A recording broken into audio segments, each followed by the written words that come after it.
Hello, everybody. Welcome back. Hope you all are doing really good. Just got a couple minutes until, well, 2 minutes really until it's 4 o'clock. We get our lecture meeting started, but thanks again for your attendance and continued participation. And yeah, just get comfortable. We'll be ready to go in a minute.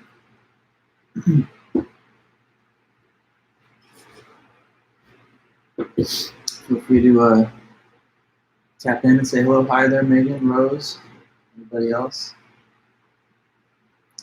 You guys are doing good.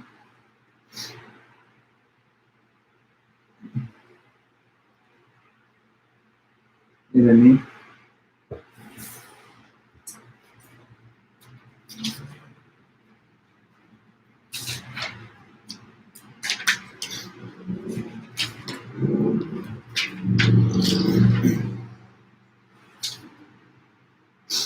Hey, Eduardo and Bianca, everybody.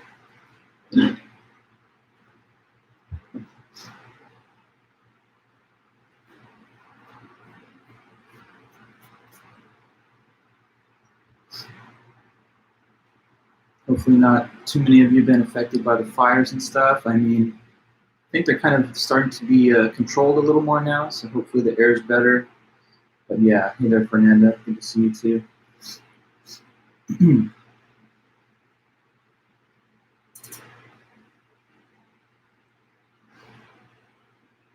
Okay, so yeah, it's 4 o'clock. Welcome back, everyone here. Thanks so much for being at the meeting. I know you guys just took your last quiz on Tuesday, so thanks for your preparation and for taking the quiz. I can quickly grade those and provide the answer key, which I'll do over the weekend, because it's just a simple matter of going over your responses and seeing if you identified the right fallacy, except for those last couple, checking on your examples. But it's a pretty quick grading assignment for me, so you'll know your scores on that soon, and I'll give you the invitation to just send me an email to request your grade for that or for anything else. But yeah, the class just keeps moving along, and this next meeting today and what follows in the next week is a little focus on the media. So we've covered a couple of interesting topics so far. We started just with what is logic and argument, what is deduction and induction, what is validity, soundness, inductive strength, what are different types of sentences, and then we started to talk about types of deductively valid argument, some of these famous social psychology experiments, what are the benefits of being a good critical thinker, what are the barriers to it. We talked about the importance of language and communication, and then we discussed knowledge for a while. But now we find ourselves, we also, of course, talk about fallacies most recently since then. But now we are going to talk about the media. So we have like a little miniature unit in the class on media. Maybe it's not as long or detailed as some of the other topics in the class, but nonetheless, it's one of the most, I think, important because a lot of attention has been paid to critical analysis of the media, and it's having a much larger and larger impact on all of our lives in this modern day that we live in. So we're going to talk about it, and there's 2 chapters in the book that kind of go over that. There's chapter 11, which discusses mass media and the internet, and then there's chapter 10, which talks about advertising and marketing. So I kind of wanted to just have a pretty breezy lecture today, in the sense of it's not going to contain like a million notes. There won't be perhaps as many terms and definitions for you. It's a little bit more conversational in a way, because that's kind of how the material is presented in the book as well. But it's still quite interesting. So I want to start actually going in the reverse order. I feel like hello, Alec. Yes. I wanted to go in the reverse order I was saying. I think that actually the book, in a sense, gets it backwards. That the chapter 11 is a little bit more primary in terms of setting up the discussion of media, and then chapter 10, which talks about marketing and advertising. You kind of have to discuss the media first before you discuss a particular application of it, like marketing. So I'm going to begin the meeting today just by going over some of the basics of chapter 11 and what it discusses, and then I'll transition into the chapter 10 stuff after that. Oh, not to worry, Adriana, good. I'm glad that you're able to complete your ballot and get it in. I've heard some people say that it's getting a little late on the mail ballot delivery, but I think that might be having to do with other states. In California, they were quite fast with mine, since I mailed it out a couple weeks ago. And then you can check on the Secretary of State's website to see that your ballot's been received, and they were able to get it in a couple of days. So I mean, maybe there's delivery time slowdowns. That's a possibility because of the high volume of mail ballots going in during the pandemic. But there's also these official drop boxes all located in each county. So yeah, you'll have a full range of options. But that's good on you to vote for sure. Okay, but yeah, just general discussion on that. Okay, so let's just jump right in then to chapter 11. Looking forward to the next few things in the class. There's another homework assignment, but I want to first discuss this media stuff with you a little bit because the next homework assignment kind of blends this chapter with chapter 5. You're going to basically try to find examples of fallacies that you spot in advertisements and media and marketing. So that's going to be the next homework assignment. But over the weekend, I'll send you the detailed instructions about it, and you'll get plenty of time to complete it. Okay, so yeah, mass media, chapter 11.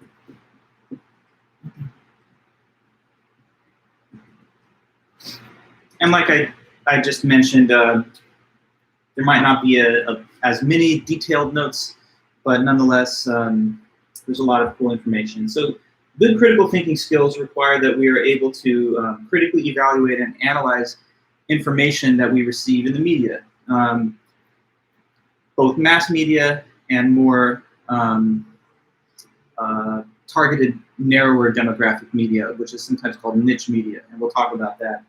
So we're going to do a few things. We'll look a little bit at the history of mass media in the United States, learn about how media depends on advertising revenue to pay its bills, develop some skills for critically evaluating information that we see in news reports, how to evaluate scientific claims that we find in the media, and also examining the impact of the internet,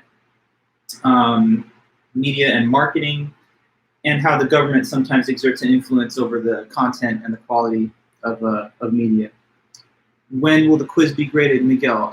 Well, good question. I was just mentioning that in the moment earlier at the beginning of this meeting, but it'll be graded over the weekend, and I'll send you a notification over the weekend. Then you can just email me for your score.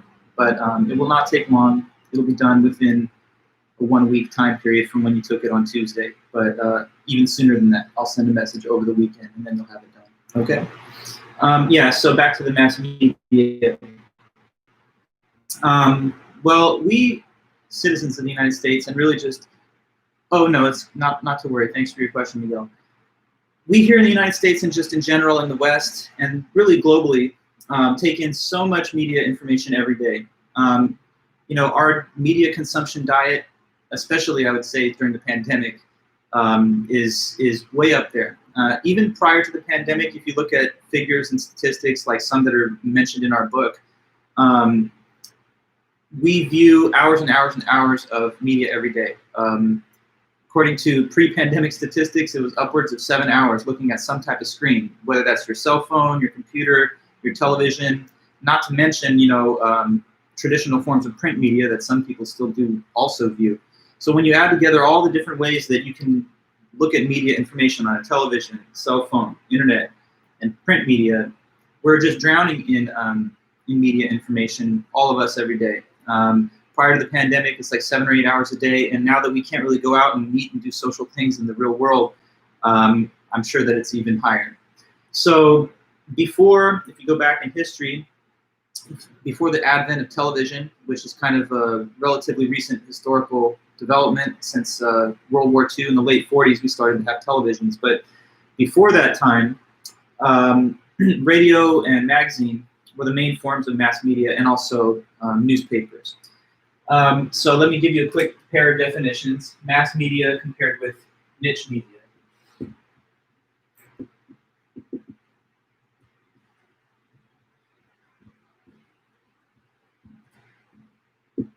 So the only difference between these is the reach that the media variety has. So mass media is a form of communication that's intended to reach and influence a large, either national or international audience. So,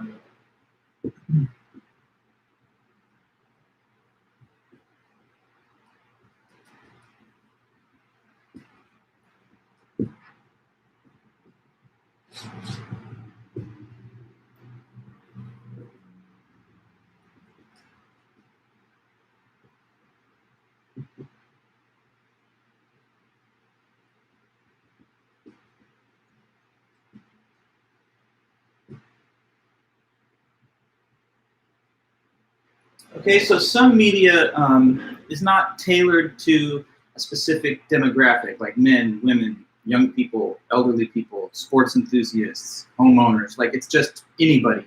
That's mass media. So you got to think of like the big media broadcasting corporations, ABC, CBS, NBC, some of the cable news, CNN, MSNBC, Fox, right? These are organizations that reach a pretty broad audience across the country and throughout the world. And again, it's mass media because there's not really any kind of attempt to appeal to a specific subset of the general population. That's what niche media is, though. Niche media is media that is geared towards a narrower target audience.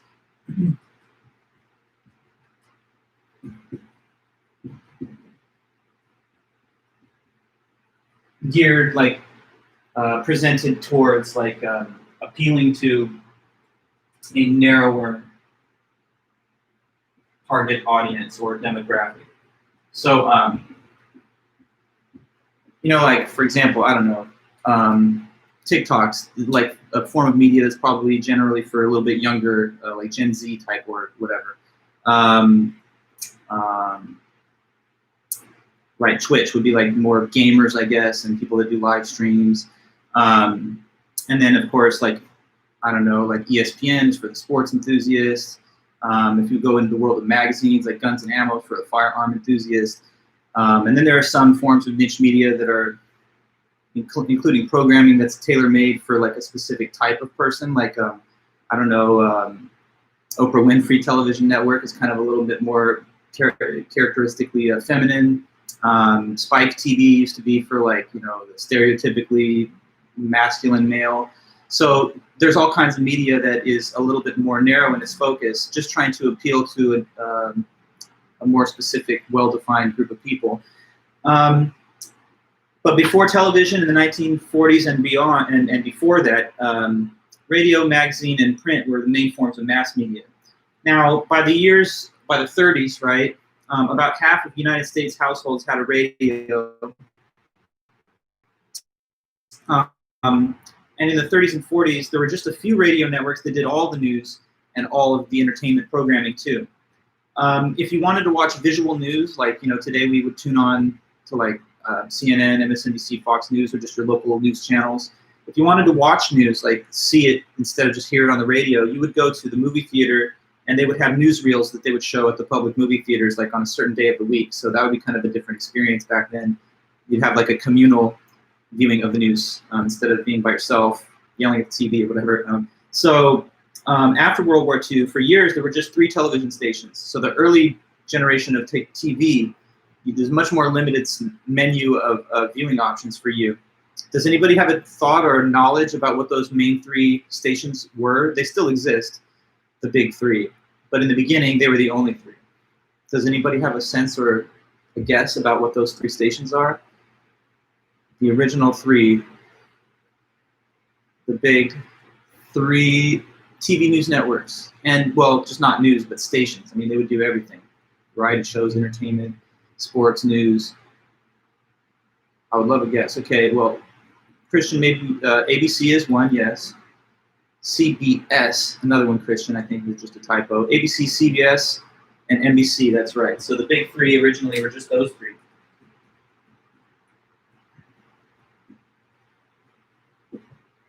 So, I mean, think of that. You know, when you turn on a television nowadays, you've got 1,000 channels maybe, right, in your cable package, or you have a more extensive, you know, range of channels. And there's a channel for like everything. But back then, it was much more consolidated. Well, obviously, ever since then, the mass media has had a larger and larger influence over all of our lives. To add a little context, I'll read something off a book that talks about that too.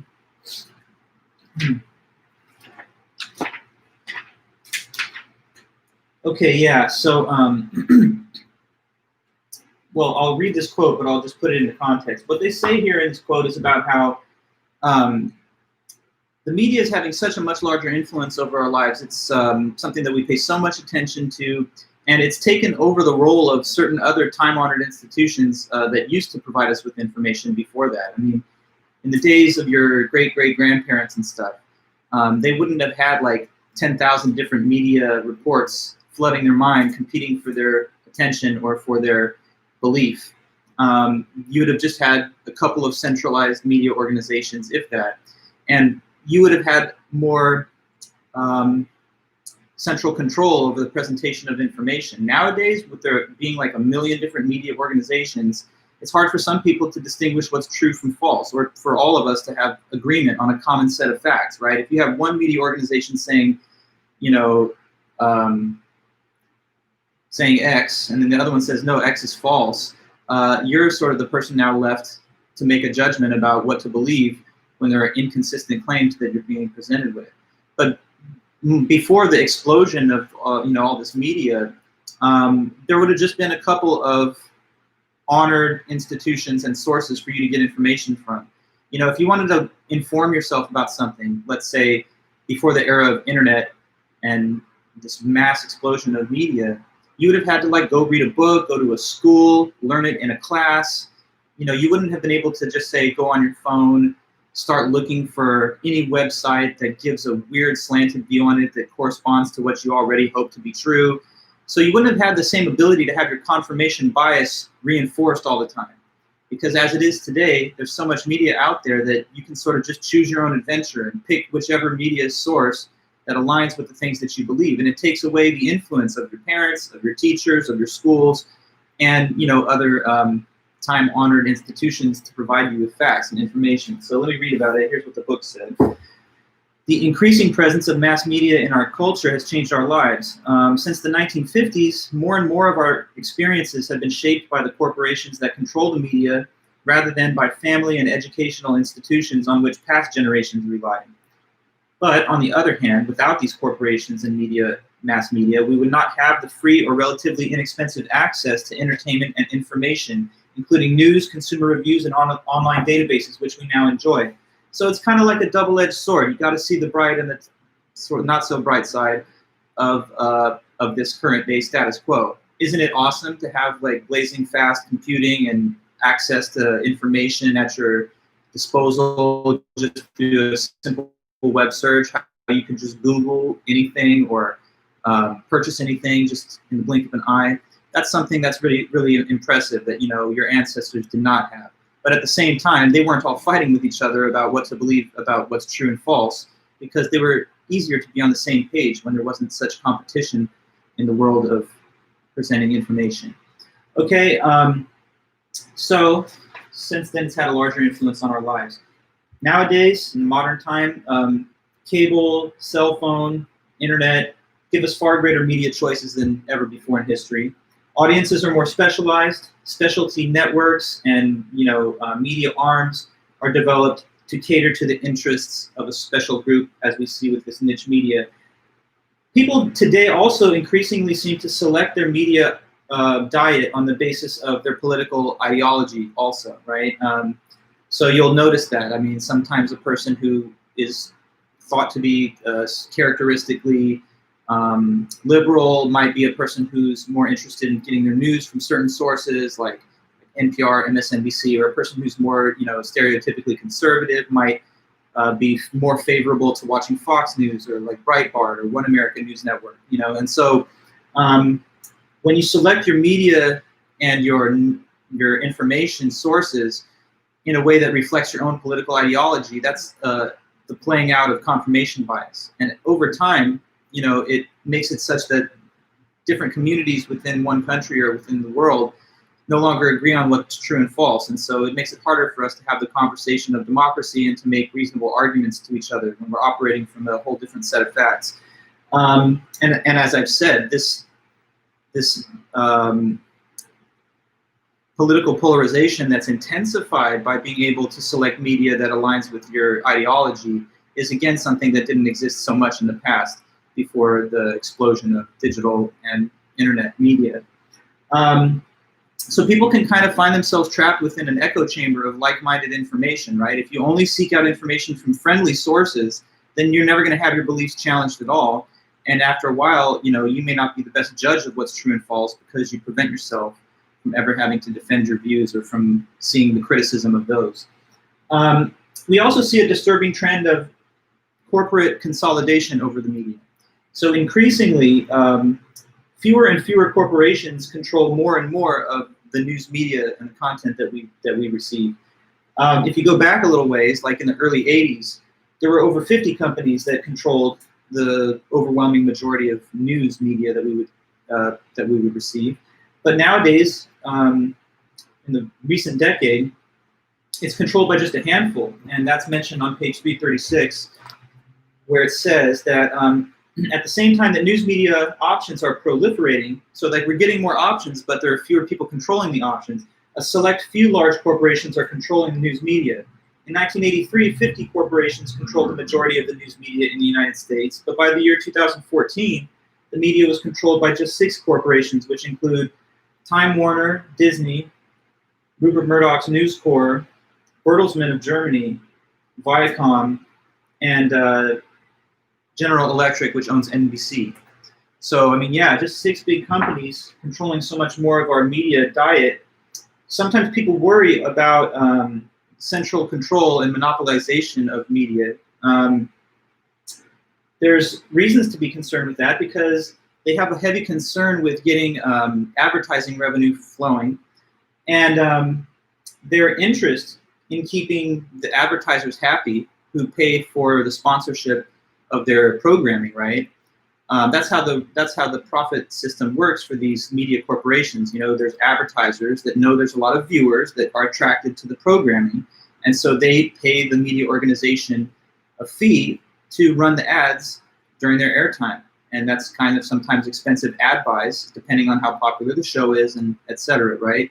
Well, if you have a bunch of corporate sponsors giving you advertising revenue, are you going to censor the news a little bit so that people don't have unfavorable views of their products? Like, for example, if you have Coca-Cola running ads during the commercials, right? Are you really going to allow the news anchors on your nightly news show to give that hard-hitting investigative journalistic expose on like the harms of sugary beverages or the unethical behavior of the big sugary drink lobby? You know,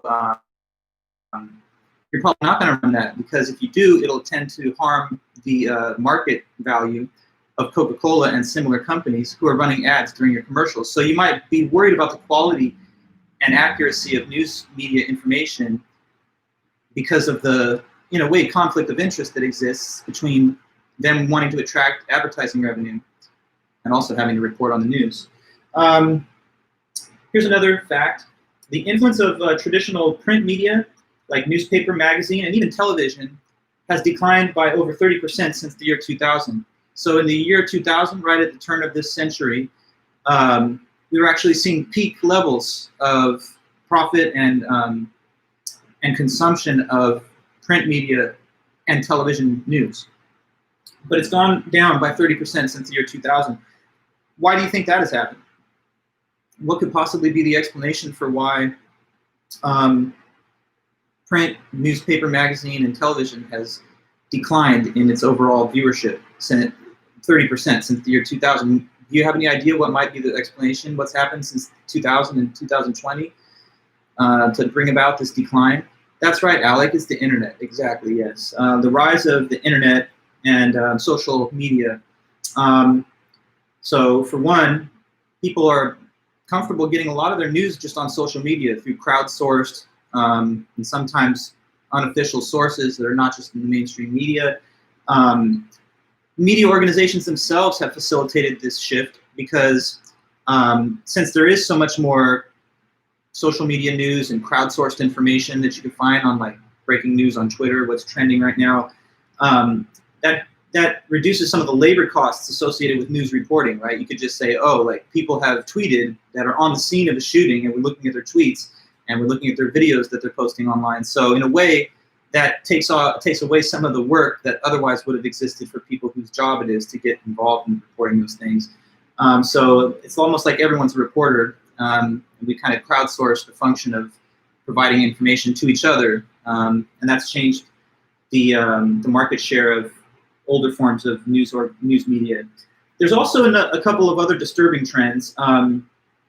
there seems to be a trend away from hard news that focuses on like policy and foreign affairs, and towards a greater interest in just lifestyle, entertainment, and gossip. So I mean, when people do watch the news or try to, find out what's happening in the world, it seems like more people are taking an interest in things that are of less consequence or significance, like what's the latest celebrity makeup or breakup, gossip and tabloid sort of journalism, what's happening in sports, what is going on with your favorite team. Not to say we don't need those things, especially now, to have a little bit of a diversion from some of the difficulties of our lives and all of that. But it's, not great that we have so much more access to media, but what are we really using it on? Entertaining ourselves and, gossiping about celebrity culture. But, even though that's to some extent true, there's many more news sources today. But ironically, people are not necessarily better informed today. We have the tools to be way better informed than our parents, grandparents, or any other generation before us that didn't have these tools at their disposal to just seek and access information at the speed of light. But even though we have those tools, we're not necessarily using them in a way that's leading to the outcome where we're better informed than our previous generations were. So that's something we'll probably hope to improve on as we go through this century. Nonetheless, when these media organizations do their oversight job well, they have an important role to play, and it's a fundamental right that we should all cherish. Having a free press, it's right up there in the First Amendment, and that's something that we should definitely honor and value in a democracy. I mean, there can be tabloid journalism, there can be sensationalism, there's all kinds of fair criticism of media, but when they do their job well, and when you have good, high-quality journalism, it can certainly expose government scandals or corporate scandals that the people need to know about. Like they give a couple examples of that in the book, and this is just scratching the surface, but news media have played and continue to play a key role in exposing scandals. The expose of John Rockefeller and his oil monopoly by editor and journalist Ida Tarbell resulted in the federal investigation and Supreme Court breakup of Standard Oil in 1911. In the early 1970s, Bob Woodward and Carl Bernstein of the Washington Post were instrumental in exposing the 1972 Watergate scandal, which led to the resignation of President Nixon in 1974. So,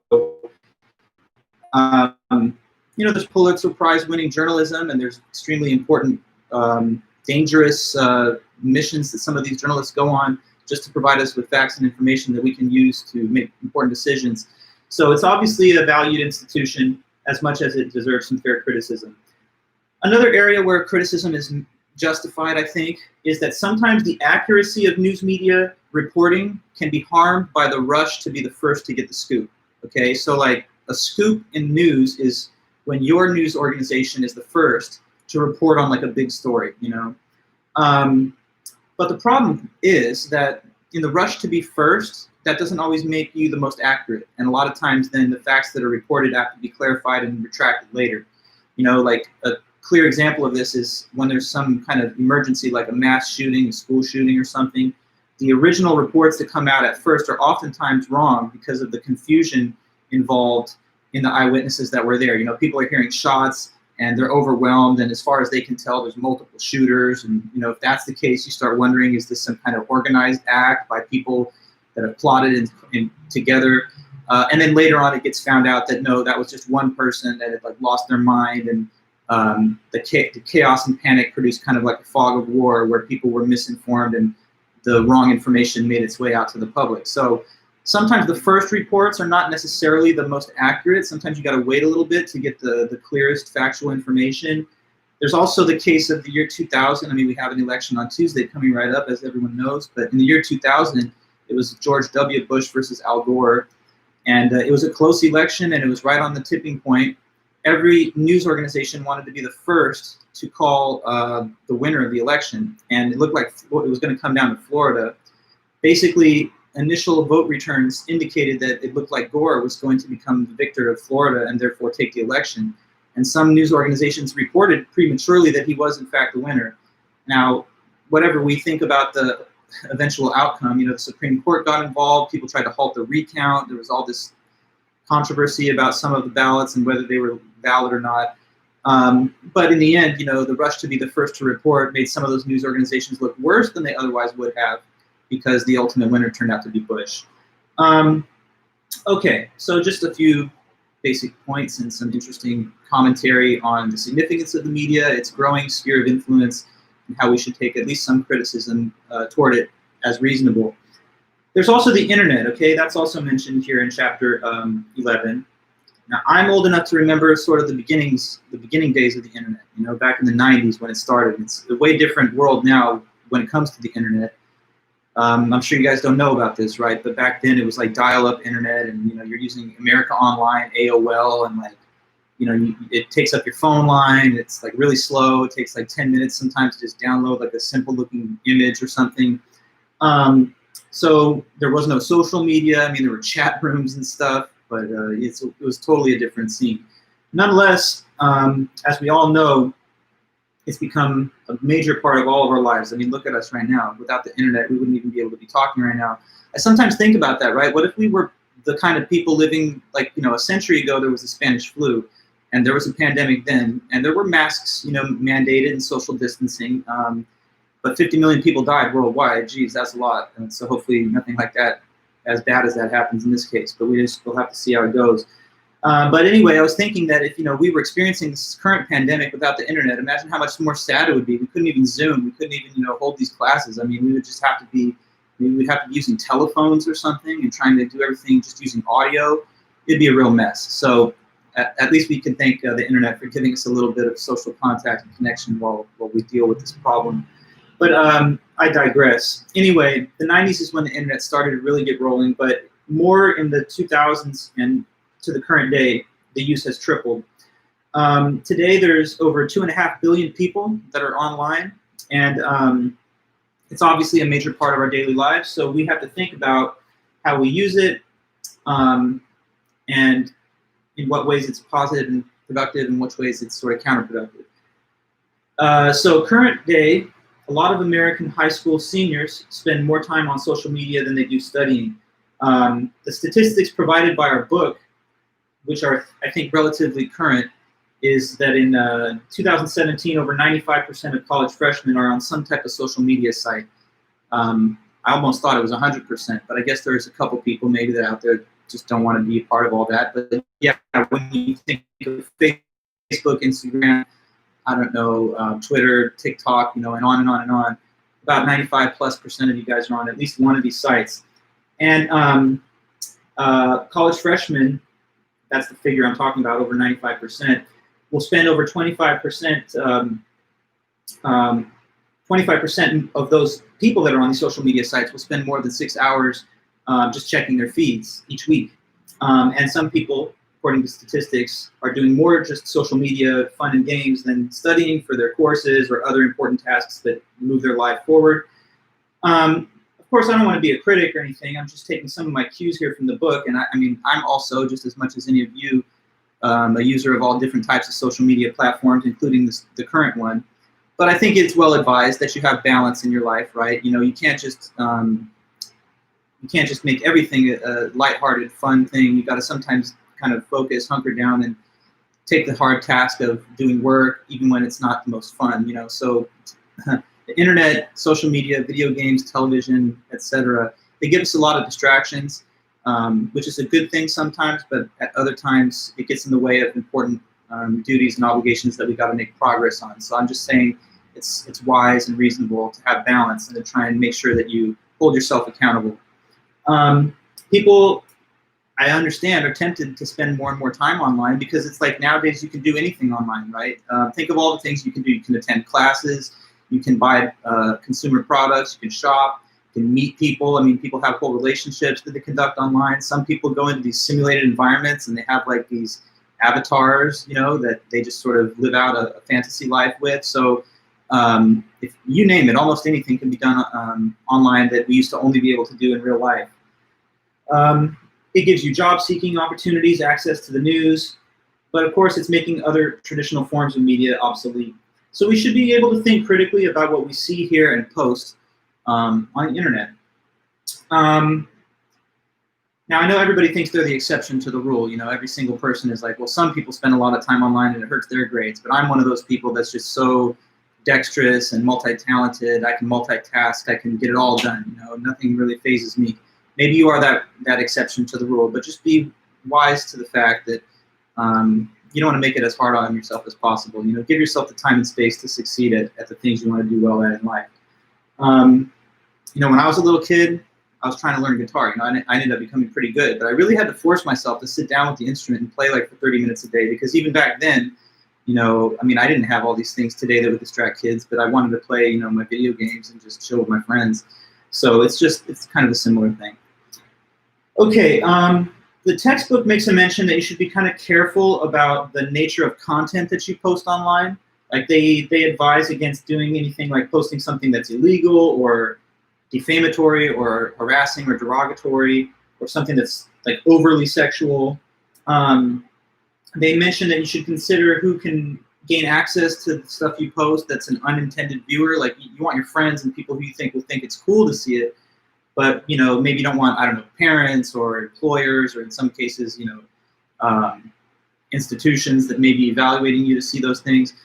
Now I know there's a lot of ways around that, right? People just use a fake identity or create an account that you know, has a made-up name. But whatever you're doing online, just consider the fact that there's always a permanent record of a lot of the things that go up there. People regret tweets that they posted later in the future. It happens to people in high positions of power all the way down to everyday citizens. So just know that you don't want someone to pull your card when you're giving a job interview, like, what is this tweet from like June 14th, 2018? Now, I don't want you to be paranoid either, though, like looking over your shoulder every time you do something online. And I would be a little bit of a hypocrite because I try to have fun with it too.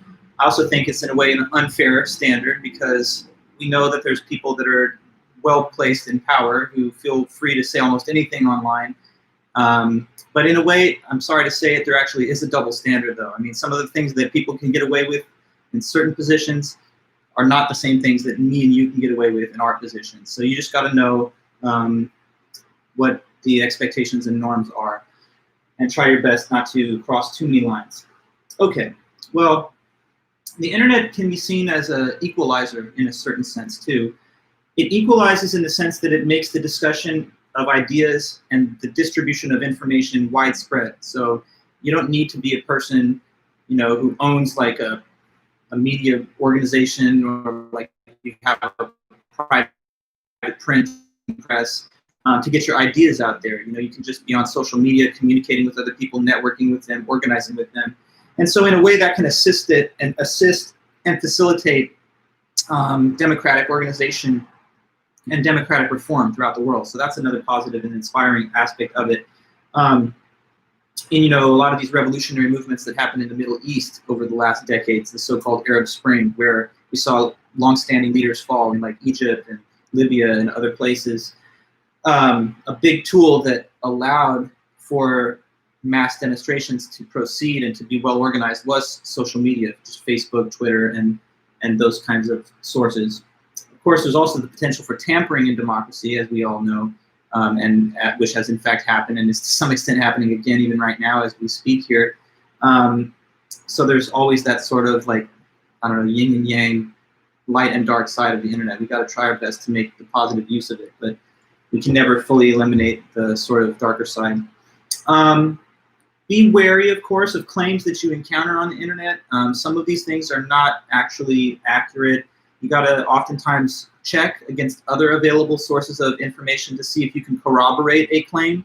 You know, a lot of people out there just run blogs, or they're just very opinionated people. And in some cases, there's people out there trying to actively create disinformation, willfully knowing that they're distributing false information. So as a critical thinker, I would hope that you're not going to be taken in by the most wild or unverified claims that exist online. Do your due diligence and try and find evidence that corroborates any claim that you do find. Usually mainstream sources are going to be the best and most reliable, but even they can sometimes get it wrong. Also, be alert to the possibility of invasion of privacy, harassment, and fraud online. You know, sometimes it's unbelievable how people will find you and troll you just for saying something that they don't like online, trying to find your identity, doxing you, or whatever. For most of us, this is not an issue, but it's something that you always have to be alert to. It's a problem that didn't exist generations ago, and so this kind of lesson is definitely a cutting-edge, contemporary kind of lesson to learn. They talk also about the heavy amount of web traffic that gets associated with viewing pornographic material online. And it might be a surprising number to you or not, but like pornography, it gets as much as 30% of all web traffic, meaning like how much time people spend online and how many clicks and what's getting viewed. As much as 30% of the United States is just straight related to viewing porno. And look, people are adults, they're free to watch whatever they want, and that's fine. But you just got to know that sometimes if you're viewing those things in the wrong setting, or if you're at work, or if you're on a PC where that could be monitored, it could get people into trouble. Of course, if you're responsible for children, you don't want to necessarily allow them to have unfettered access to all these weird websites. And it's obviously hard to establish protocols, even if you have a software that provides some kind of security against children gaining access to unpermitted sites.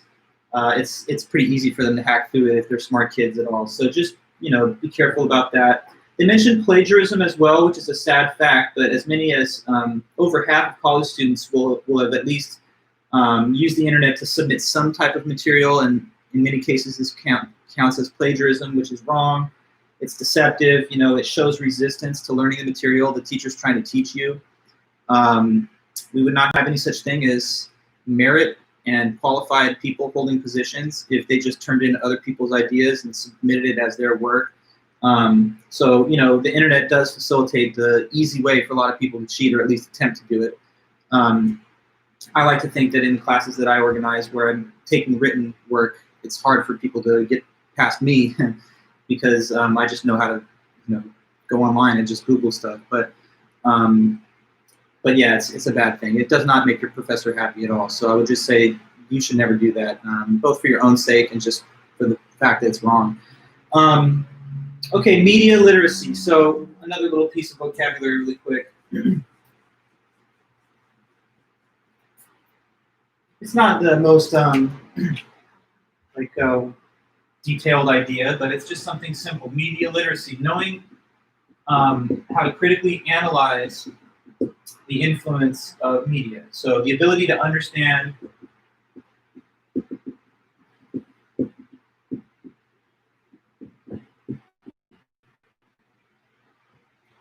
and critically evaluate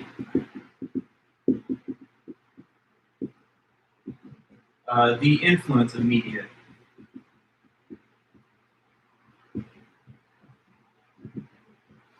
Okay, so all of us have regular literacy, just the ability to read and write. But media literacy, digital literacy, some call it, is a new skill that has to be taught and learned for people in this new generation. Because back in the day, like I've said, there weren't a million different media organizations. And whatever was out there was centralized and extremely well vetted. Now you're being overwhelmed by a million competing claims from different media organizations. And that requires you to be a skilled judge of truth and falsehood. You have to be able to distinguish reliable information from unreliable information. And there's not going to be somebody vetting and gatekeeping to make sure that you only get the true facts. You're going to be presented with true stuff and false stuff, and that means a good media literate citizen is going to be able to distinguish the good from the bad, the true from the false, and have a reasonable assessment of reality. So media literacy is a big and important skill. It's important because if you're not literate about the media, then you end up having false beliefs, or you have your mind controlled by others who might not have your best interests in mind. So it's a huge skill. So bring the three-tiered model of critical thinking to bear on the way that you engage with media. First, think about how you experience it, right? So be aware of how you experience the media, know how much you use it, take measure and consider where you're going to find a lot of your information. Ask who created this information and why. Is the information accurate and legitimate? Is it satirical? Is it trying to make people laugh?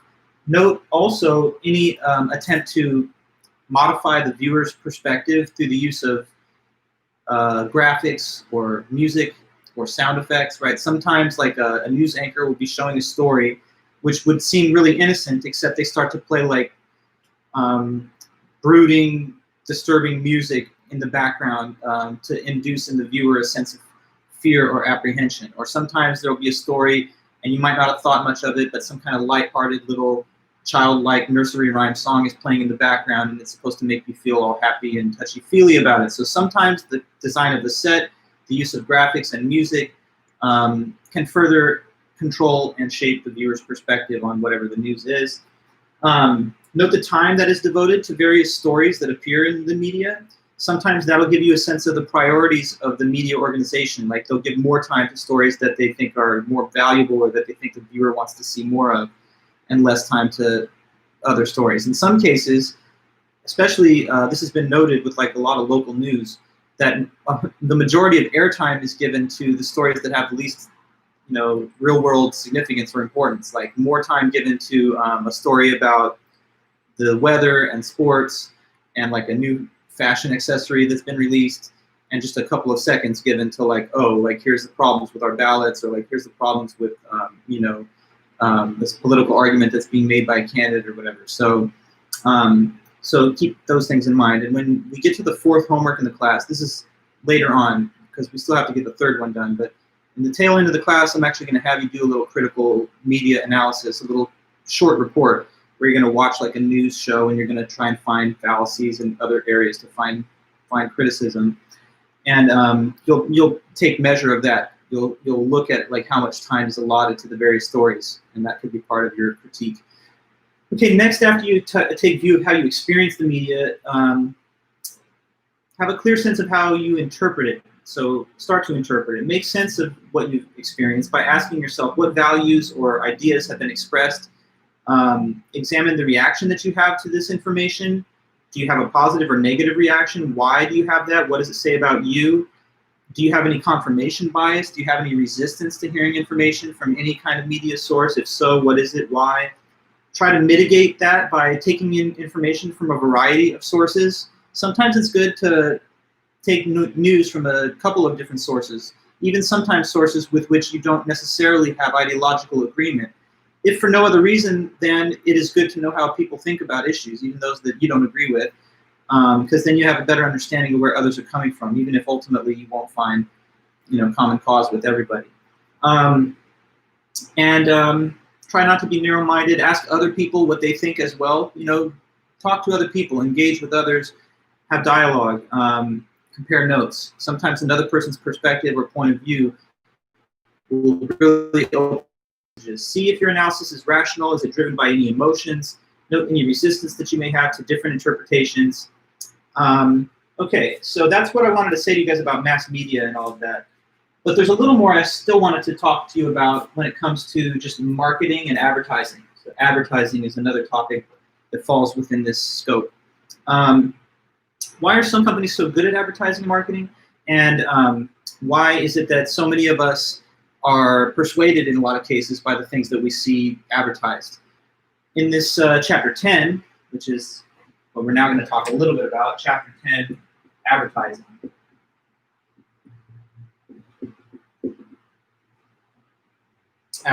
So we're going to learn a little bit about marketing strategies that people use and the critical thinking skills that are needed to both be effective at making ads, if that's something that you do as a job, but also how to, as a consumer, avoid being manipulated or exploited by unreliable or misleading ads.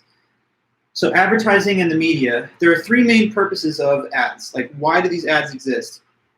There's three main reasons.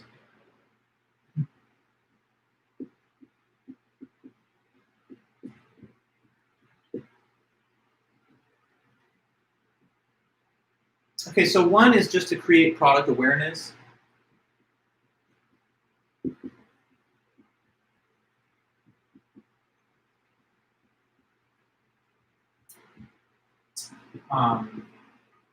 Another is to inform the consumer about the product or service.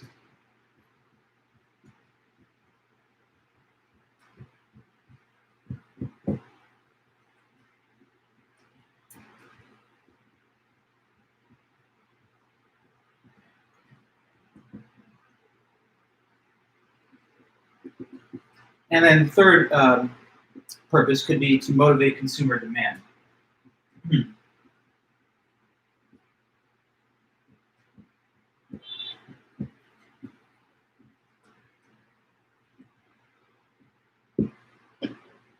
Okay, so let me just touch on each of these briefly. First of all, to create product awareness. Sometimes the ad is designed and created in a certain way that it doesn't really tell you anything particular about the product, but it just kind of reminds you, hey, it exists, and just to make you aware of its existence, so that the next time you're out there thinking of buying a product that this offers, that you might choose them, right? So like you're driving down the street and you look and you see like a billboard, and the billboard just has Coca-Cola like logo.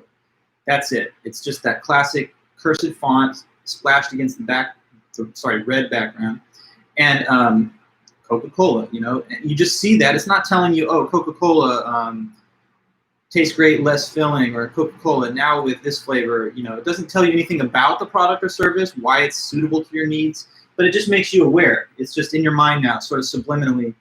And we see that kind of ad in all kinds of familiar settings, just logos and stuff. Like, hey, there's just a Nike swoosh on like a bus bench sponsored ad, right? Or, you know, even us walking around, you know, we're kind of like walking advertisements, because obviously a lot of these branded, you know, fashion companies and stuff will emblazon the logo conspicuously on the article of clothing. So like, you know, you see the Nike swoosh on a person's shoes as they're walking by, or you see the 3 stripes for Adidas.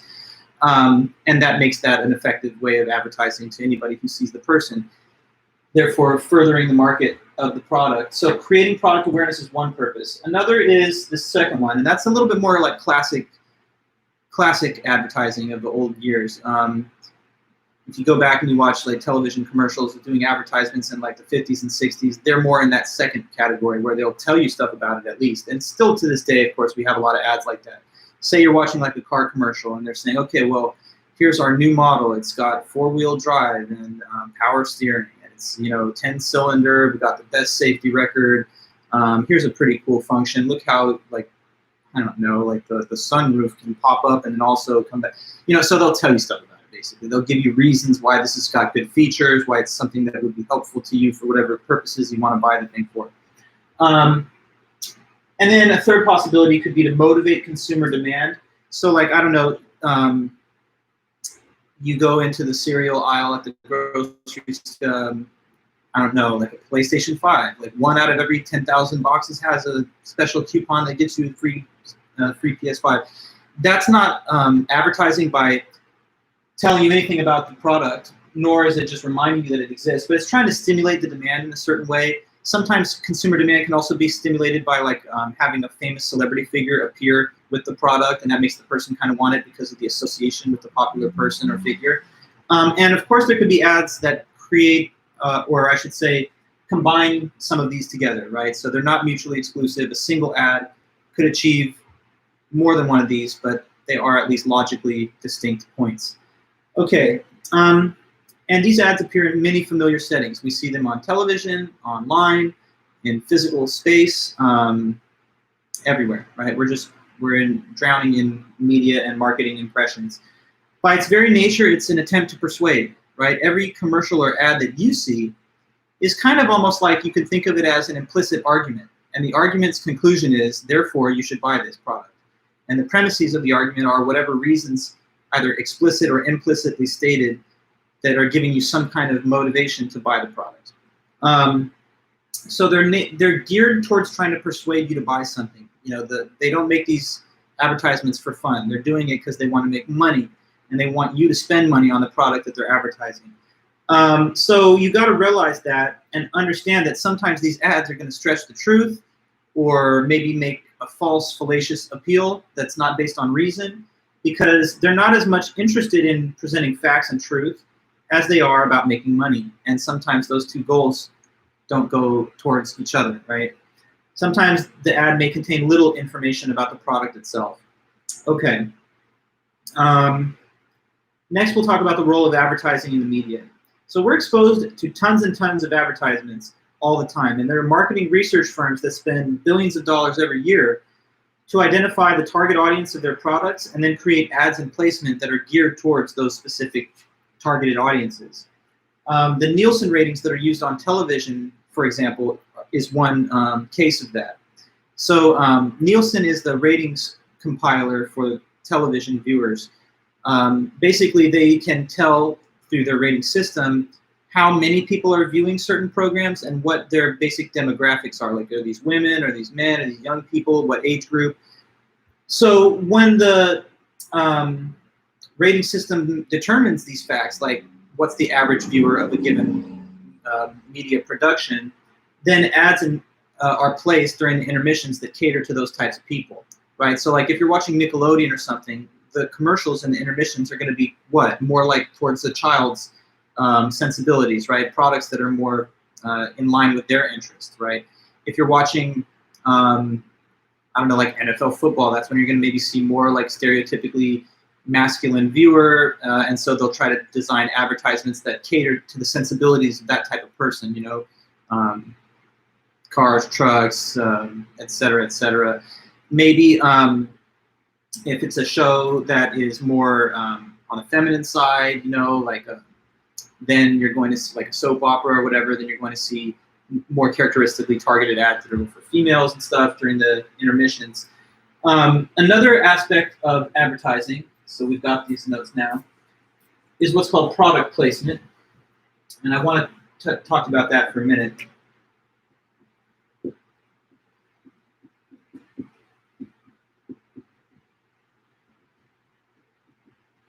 Okay, so product placement is when the product that is being advertised is placed in the programming itself instead of during intermissions or breaks. So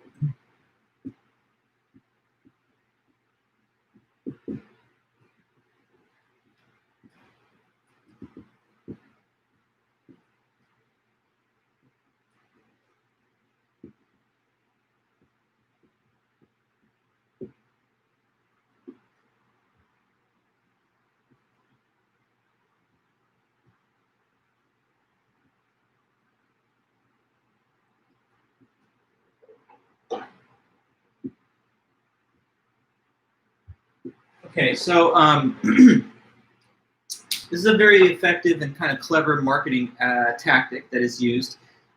In a way, they do this so that you cannot escape the marketing impression. So for years, for example, on American Idol, they would have the judges, when they're judging the people doing whatever, that they'd be drinking like a Coca-Cola like sometimes. So some of the judges looking at the contestants will have just a Coke there. And it's not at all just a casual thing, like someone just brought a Coke to the studio and just happened to be drinking it. There's no existing arrangement. No. For Coca-Cola's product to appear on those airwaves, there have to be, complex and sophisticated licensing agreements between Coca-Cola and the media corporation that broadcasts that content.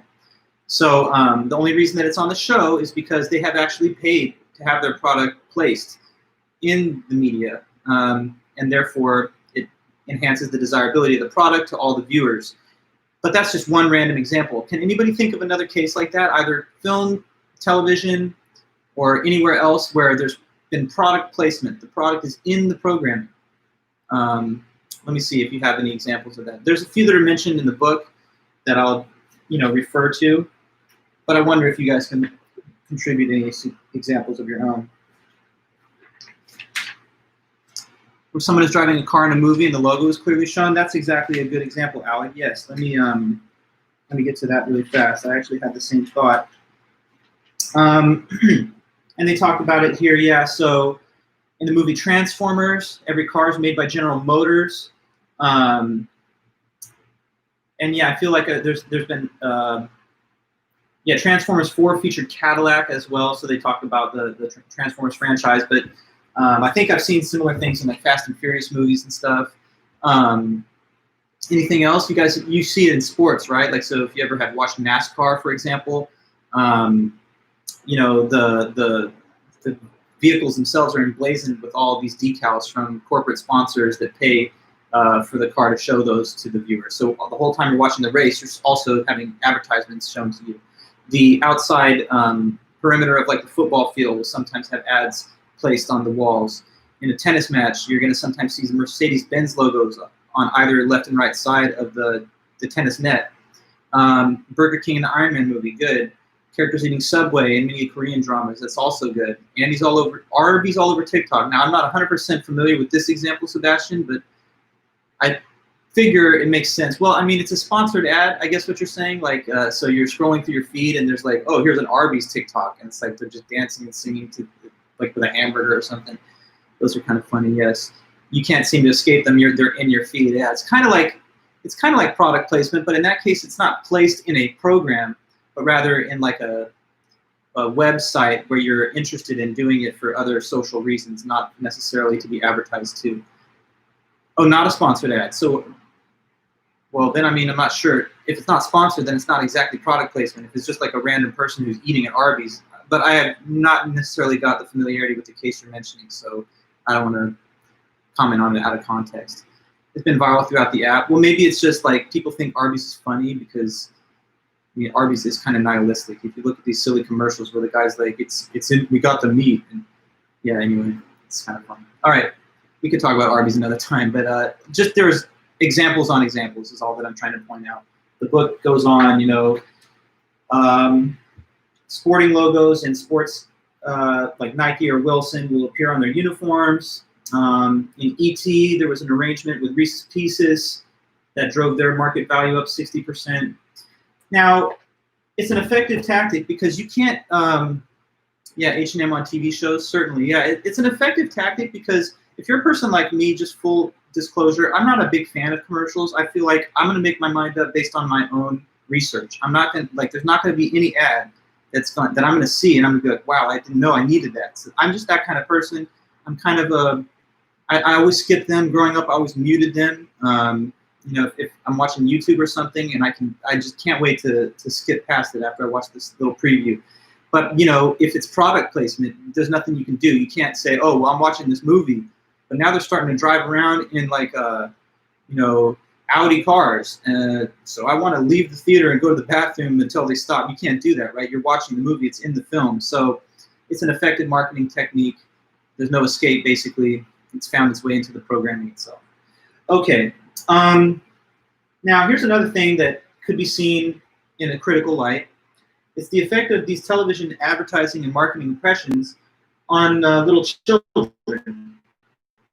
So kids, and these are statistics that are prior to the pandemic. So if anything, these numbers are even higher now. But even before the pandemic, kids, and we're talking elementary all the way up through high school, would be watching at least 4 hours a day of television or digital media on the computer.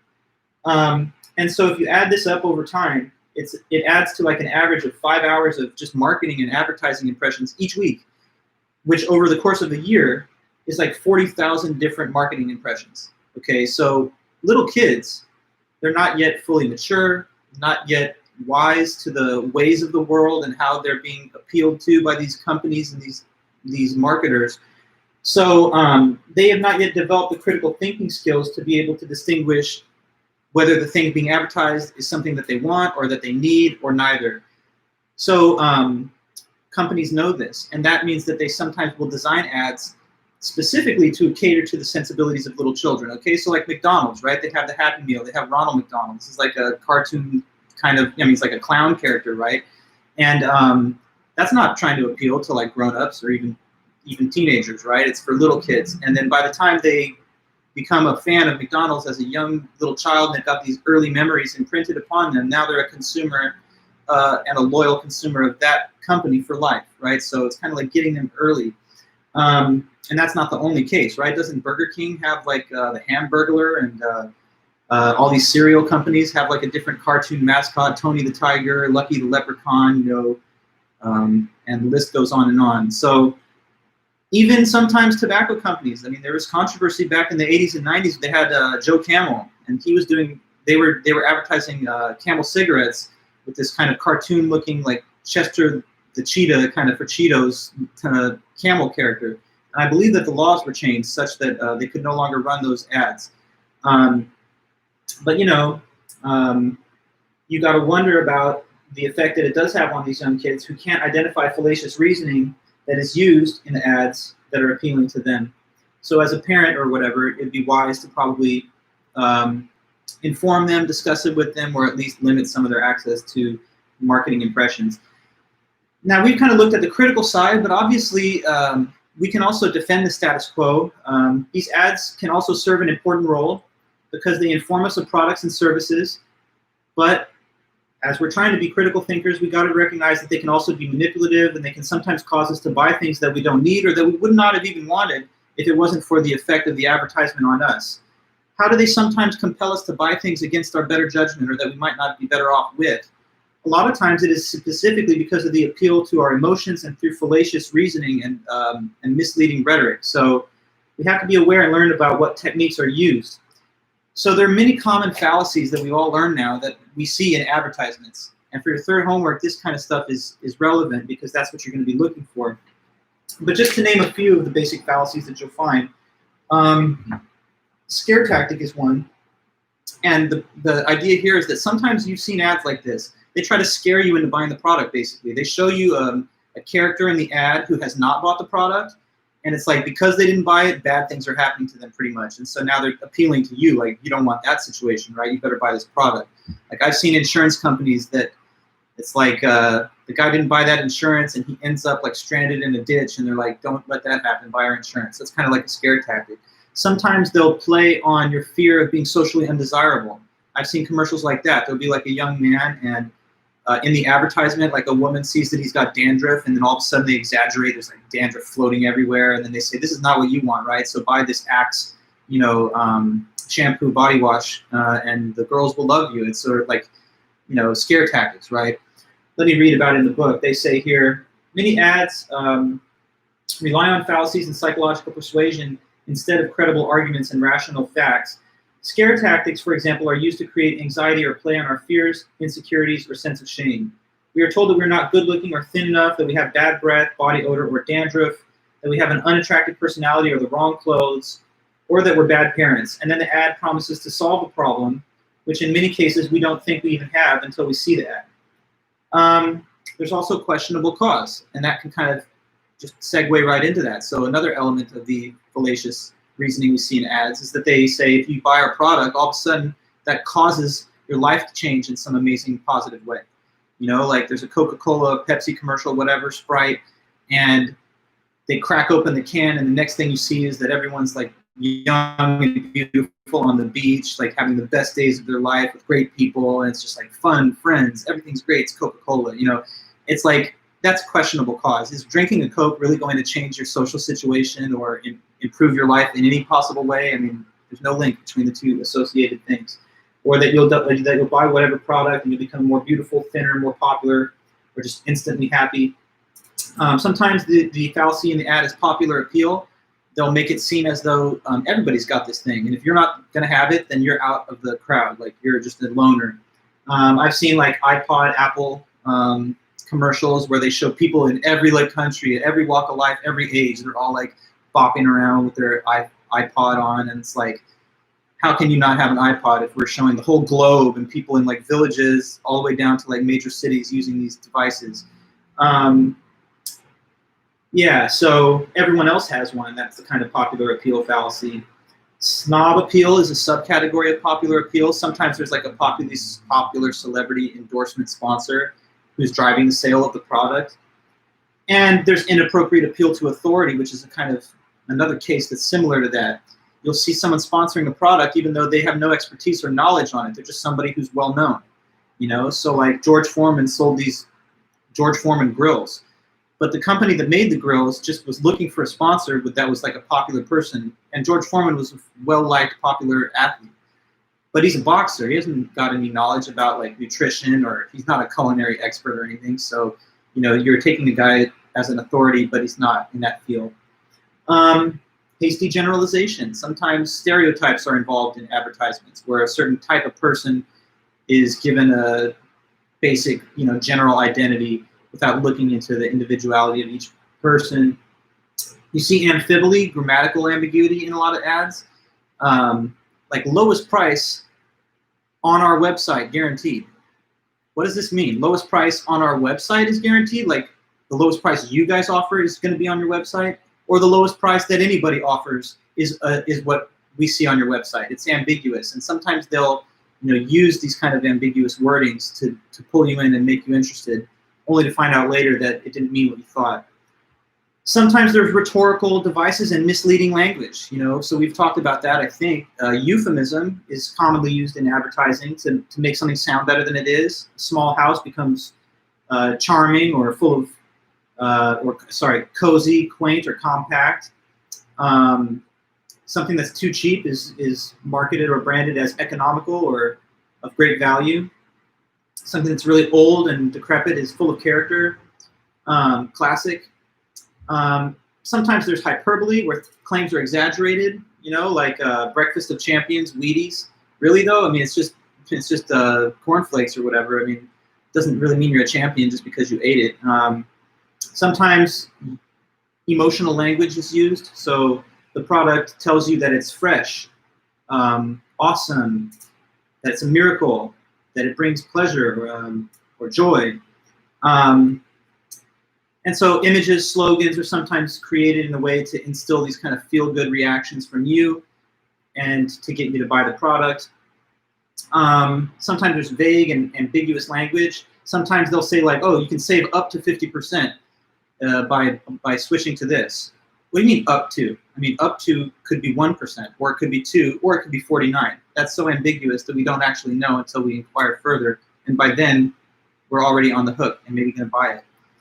Sometimes there's weak arguments, bad comparisons. Like you've seen like a rock as an advertisement for like, what are those, GMC cars?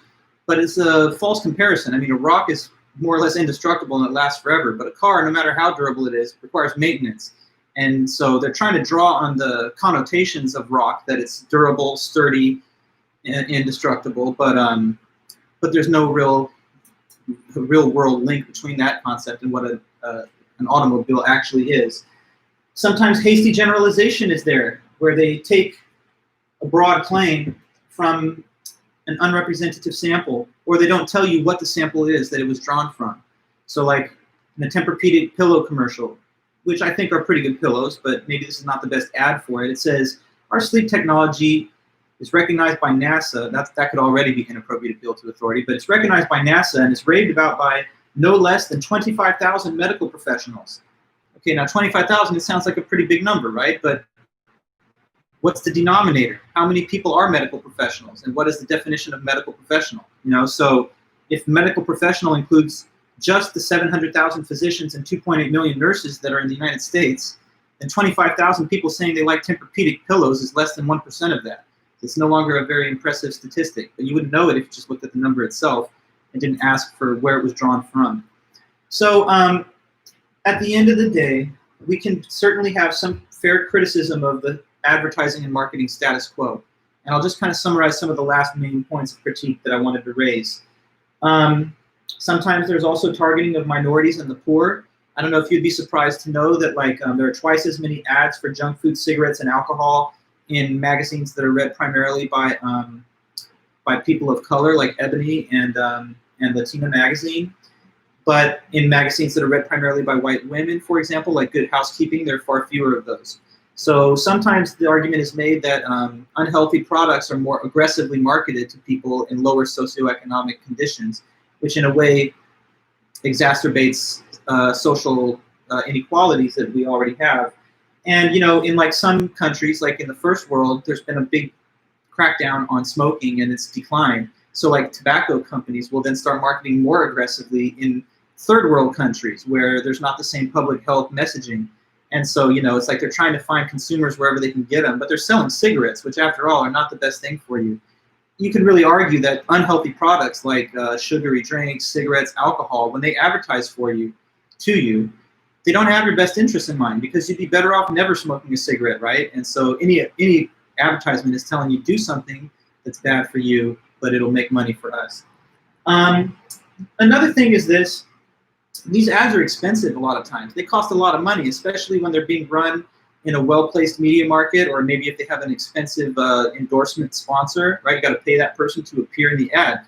So like a Super Bowl ad, which probably is one of the most expensive ad buys, millions of dollars for just a 30-second spot. How's the company going to recover the cost that they had to expend on producing that ad? Well, they have to drive the product price up so that the consumer now takes on the burden of the additional costs associated with producing the ads. But think of how weird that situation is. That means that we pay 30 to 40% more. Why? So that we can pay to fund the commercials that are being made to cause us to buy them more. So it's just kind of like this feedback loop. If there was less emphasis then on advertising expense, then all the consumer products would be a little less cheaper and we would have fewer ads. But of course, we can also defend the status quo. And so as we always want to have balance, I'll just close on this. You can say that these ads, as deceptive or manipulative as they can be, if you're a good critical thinker, you should be able to determine what's true from false. And if you get manipulated, isn't it your fault for not being better informed? So some people say the old Latin phrase, caveat emptor, which means to the buyer beware in Latin. And that's it. You know, if you're a buyer, if you're in a consumer marketplace, you should expect perhaps that people are going to be trying to get the most money out of you for the least value of product that they give you, right? And so if you have that perspective, then maybe those that are tricked and exploited by media marketers deserve what they get. You can say that they cater to our already existing values, and they are forbidden by law by making outright false claims. So there are false advertising laws. So there's a limit to how far they can stretch the truth. They can use euphemisms, they can use fallacies, but they can't say something that is directly false. So like if an electronics store said, hey, we're selling big screen TVs this morning for 20 bucks. Come get them, first 100 people. And there's like a line, you know, around the block. And then when they get in, they're like, just kidding, we just wanted you to come here, but we'll never sell a TV for 20 bucks. But now that you are here, let's show you our actual merchandise. It's pretty good. They would get sued really quick for false advertising and they would lose. So you can argue that there is some type of practices in law that prevent the worst forms of false advertising. You also always should not just take the advertiser's word for it. Refer to other sources of product information. So like if you hear a commercial for a restaurant, they're never going to say, you know, maybe our food's just average. But if you go on Yelp, you're going to be able to see a whole bunch of people in the community who've already given their view on it. So you sometimes can cross-check against other sources of info to see whether the advertised claims are true. And if we crack down on these advertisers to force them to be more honest, some would be concerned that that is inhibiting their free speech rights under the First Amendment. So it's kind of like pick your poison. These advertisers do have a lot of latitude to operate, but if we pull them back, then maybe we're undermining certain free speech principles that we also value. And the last point is this. Some people worry that with all the advertising money that big companies have, that gives them an unfair advantage over like small and locally owned businesses. So if you have like a mom and pop hardware store, how are they going to compete when, you know, Home Depot comes into town that can blanket the airwaves with big ads and, you know, Joe's hardware shop can't compete anymore? That might seem like a bad thing, and I would argue that that's a real concern because it leads to monopolization and it gives us fewer consumer choices. But people will defend those status quo practices sometimes by saying that's just the free market. You know, the big companies are winning, and if that's what people want to buy, then maybe they don't want Joe's hardware shop, and that's fair. So, you know, there's arguments to be considered on both sides, but wherever you stand, the point remains valid that you should just be vigilant about advertising and media to make sure that the messages that you're getting are in your best interest and that you just check on them with your own judgment. So that's it for today. I know we went like a little bit longer than typical, but I wanted to cram in all the stuff on the media in this meeting. So thanks, guys. I'll let you go for now, but I'll be in touch over the weekend if you need anything, and I'll send you the announcement that I'm done with the recent quiz in a few days, okay? So thanks again. Hopefully you guys get a chance to get out and vote. If you do, let me know, and I'll be able to give you a few points on that. So, okay, have a good one. I'll see you next time.